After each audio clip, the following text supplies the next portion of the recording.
Hi అండి, నేను మీ లత ఆల్ ఇన్ వన్.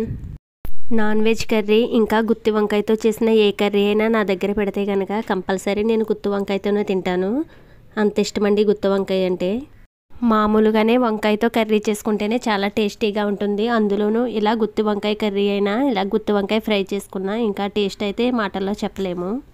ఒక్కొక్కరు ఒక్కో విధంగా చేసుకుంటారండి గుత్తి వంకాయ ఫ్రై. నేనైతే ఇలా సింపుల్గా చేస్తాను. టేస్ట్ అయితే చాలా బాగుంది. తినవలసిన దానికంటే ఒక ముద్ద ఎక్కువే తినేస్తాము.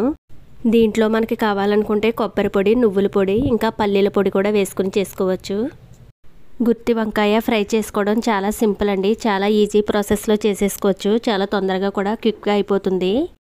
వేడి వేడి అన్నం అయితే ప్లేట్లోకి తీసుకుని వేడిగా ఉన్న ఈ గుత్తి వంకాయ కర్రీ వేసుకుని తింటే ఆహా, ఆ టేస్టే చాలా బాగుంటుందండి. ఎక్కువగా వంకాయలు అయితే పుచ్చులు ఎక్కువగా ఉంటాయి కదండి. నాకైతే ఈరోజు ఒక్క పుచ్చు కూడా రాలేదు. వీడియో నచ్చితే లైక్ చేయండి. కొత్తగా చూసిన వాళ్ళు సబ్స్క్రైబ్ చేసుకోండి.